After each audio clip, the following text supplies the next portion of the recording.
Donald Trump could possibly attend the meeting between Volodymyr Zelenskyy and Vladimir Putin in Istanbul this coming Thursday, should the meeting take place.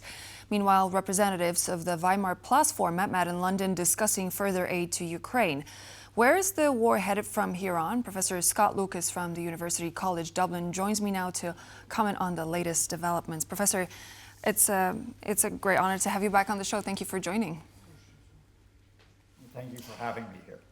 So, as I mentioned just a second ago, Donald Trump does not exclude a possibility that he's going to join the meeting between Zelenskyy and Putin on Thursday, should it take place. Now, that would be definitely a history-defining moment. Do you think that his presence would actually add to the negotiations, or perhaps the opposite? Well, his presence would add to it for Donald Trump's ego. Let's be honest, that's his motive for being there. He wants to be in on the act, as it were. You ask a more important question, though, and that is, would his presence help the negotiations? I think if we were talking about negotiations that had any chance of proceeding towards an agreement, it would be a hindrance if Trump was there. I think Trump would be there not being very well informed on the details of the negotiation. I think he would attempt to try to take it over. But let's be honest, if there is a meeting on Thursday in Turkey between Vladimir Zelenskyy and Vladimir Putin, Putin is not there to negotiate. He's not there to arrange a ceasefire because the Kremlin is maintaining its maximum demands. So a few hours ago, Vladimir Zelenskyy actually welcomed Donald Trump coming to Turkey. And he's doing so not with the idea that Trump will help the negotiations, but that it will help Ukraine and help Ukraine's position alongside Europe with the US if they continue to flatter Trump. So if Trump wants to be there, if Trump wants to be in the pictures, that's fine. Because the real task for Ukraine and Europe right now is not to reach a negotiated settlement with Moscow. I don't think that's possible.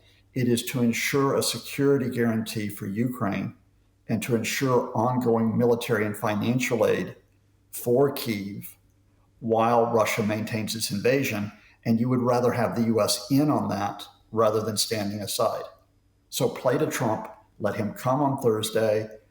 If Putin comes, he's unlikely to negotiate, let Trump see that, and then say to Trump, as Zelenskyy did a few weeks ago in the Vatican, look, this is what Russia is really like. You need to be backing us against this.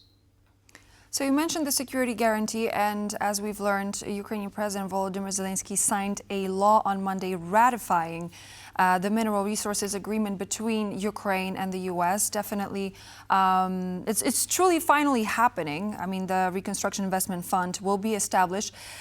Do you think that this could potentially have greater impact on Trump's decision to provide those security guarantees? Well, I think that's the real reason why you have this minerals deal, at least from Kyiv's viewpoint. Because let's be honest, it will be years before you generate revenues from the rare earth minerals. They haven't been developed yet. You have to have a lot of investment to develop them. So in the meantime, what happens? Well, you want to say to Trump, you need to protect this investment that you now have in the rare earth minerals. You need to help us provide security. This is what Zelenskyy was doing at the end of February. He got derailed, hijacked by the Vice President, J.D. Vance, with that verbal ambush. But once Ukraine, working with certain Trump officials, put these talks back on course last month, this is where Kyiv and Europe wanted to land. And that is, you have a 50-50 fund. The U.S. potentially will get profits from this, but the Ukraine will potentially get money for recovery. But what is more important is it's a symbolic agreement with very real consequences in terms of providing ongoing support for Ukraine. We also mentioned here on the program the meeting that took place in London today, and we've learned that if Russia does not abide by the ceasefire rules, the sanctions, another package of sanctions, 17th sanction package, if I'm correct, is going to be imposed on the country. We also heard from the German government spokesman, Stefan Cornelius, who said, quote, "We still have 12 hours until the end of the day, and if the ceasefire is not in place by then, the European side will set in motion preparations for sanctions." What sanctions, and do you think they would have an actual impact on Russia to make them, perhaps in a way, change their mind? I think that's a great question, and because there are already a lot of sanctions on Russia, but the one step that Europe has not taken, although it has now been proposed by the European Commission, is to phase out all purchases of Russian gas by 2027. Certain European countries have held out against this, Hungary and Slovakia, for example. But you go back to those countries now and you say, look, Putin is not ceasefiring. This war is going to go on. We really need to put this in place. Secondly, what I think you do is that you actually accelerate the allocation to money from Kyiv from the frozen Russian assets. The EU has just announced today that another 900 million euros will be taken from the profits of those assets and given towards weapons and ammunition production in Ukraine, especially for drones and for missiles. So I think you continue that measure going along. And then thirdly, what I think you're doing is beyond the actual specific sanctions on Russia.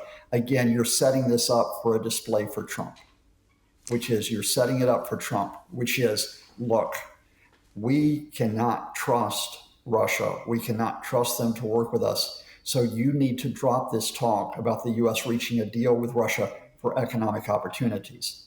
In other words, part of this is about putting new sanctions on the Russians, but part of this is about making sure that existing sanctions, including from the Americans, are not relaxed.